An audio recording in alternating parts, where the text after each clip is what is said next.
Wisconsin Senator Ron Johnson. So, Senator, I mean, I can't believe they're calling victories in blue cities and states a victory.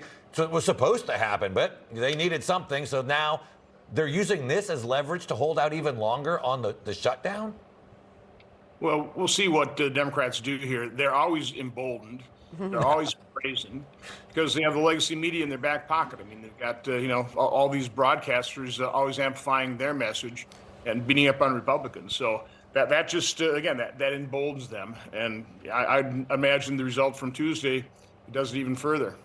So President Trump is renewing his calls on Republicans now to end the filibuster because he says if they don't now, Democrats will do it later. Take a listen to what he had to say yesterday on this. It's time for Republicans to do what they have to do, and that's terminate the filibuster. It's the only way you can do it. And if you don't terminate the filibuster, you'll be in bad shape. We won't pass any legislation. They're going to do it the first day. They're going to pack the court. They're going to make D.C.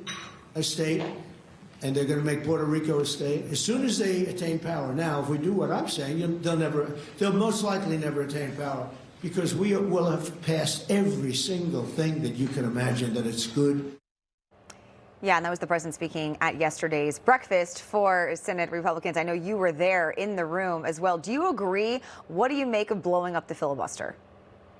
I've always been a big supporter of the filibuster. It has stopped America from going down a socialist path for decades. But the president is right, and I told him, at this point in time, he's 100% correct. The Democrats purged the last two senators who held out and supported the filibuster. So we know they have no respect for the filibuster. I don't think there will be a Democrat Senate candidate running for office that won't pledge to, again, end the filibuster. So we need to strike first. Now, when the Democrats eliminate the filibuster, it'll all be about their maintenance of power, as the president laid out there. It'll be more senators packing the Supreme Court. It'll all be about their acquisition and maintenance of power. If we're to do it, it will be for the benefit of the American people.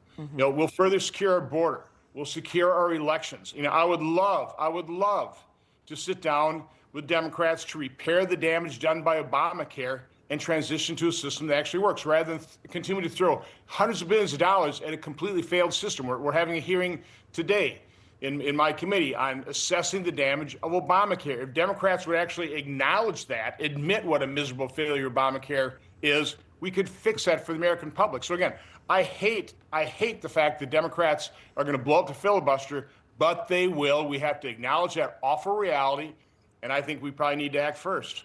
So if I'm hearing you correctly, despite a long history of opposing that, you are now open to eliminating the filibuster and the 60-vote threshold. I support what President Trump is asking us to do because we know Democrats, if they ever get a majority, will absolutely nuke the filibuster to acquire and maintain power. We're going to do it in the best interest of the American people to pass good piece of legislation. Right now, the Democrats are holding basically their own family member hostage. Okay? They will hold every good piece of legislation that will help the American people hostage because they don't want President Trump, Republicans, to get credit for it because they want to win elections. They just want power. It's sick. It's disgusting. But Republicans have to acknowledge that reality. And President Trump made a very convincing case yesterday. I don't know how many Republicans he moved, but again, I've reluctantly come to agree that he is 100% correct in this case. Information. Truth is freedom. Is Newsmax. It's real news for real people.